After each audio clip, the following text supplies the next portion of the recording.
In the quaint chaos of London's seamy underworld, where friends unwittingly became contestants in the world's most expensive game of oops. Shouldn't have done that.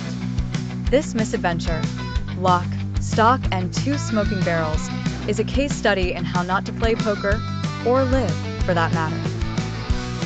Meet Eddy, a card shark full of confidence and destined to sink. Eddy believes he's invincible at poker, much like a gambler who's never heard of mathematics. His partners in crime, Tom, Bacon, and Soap, follow him for the thrill of being in over their heads. The plot kicks off when Eddy convinces his gang to pool their resources to buy him a seat at the poker table with Hatchet, Harry Lonsdale, a charming gentleman in much the same way a blowtorch is a pleasant summer's breeze. The game is less about cards and more about ensuring returning players, which is to say, emphatically not Eddy. The foursome winds up £500,000 in debt. Harry offers them a week's grace before his enforcer, Big Chris, comes to collect payment. Since paying off their debt isn't an option, Eddy and his brain trust decide upon robbery.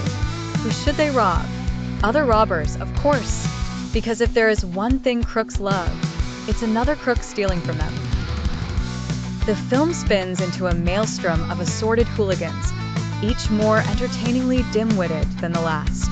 Imagine a carousel of baddies all reaching for the brass ring, but instead finding only banana peels and rakes. The interwoven storylines are reminiscent of 3D chess played with pie, as various criminal elements collide in a symphony of incompetence. Guy Ritchie's narrative wraps them in a convoluted bundle of fast dialogue and rich British slang. Characters converse with rapid-fire wit that leaves viewers either chuckling in understanding or reaching for a British slang dictionary at Olympic speeds. The action reaches its climax as all these groups converge in one disastrous finale.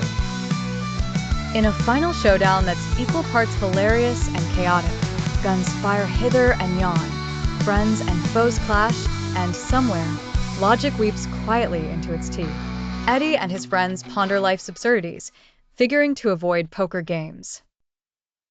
Big Chris, meanwhile, fingers his car door menacingly, adding a touch of domestic civility to his service charges. As the film closes, viewers are left with a burning question: how did sorting one's life into jackpots lead to this comedic mishmash? That's part of the allure, alluring enough to have launched Guy Ritchie's career like a rubber band-powered slingshot and brought Jason Statham to Hollywood's radar, altering action movies and our appreciation for balding, bulky, wisecracking heroes. Lock, Stock, and Two Smoking Barrels remains a satirical classic, loved for its dynamic humor, convoluted story woven ideally thick enough to jiggle, and British charm that's as sharp as a knife with a well-timed grin.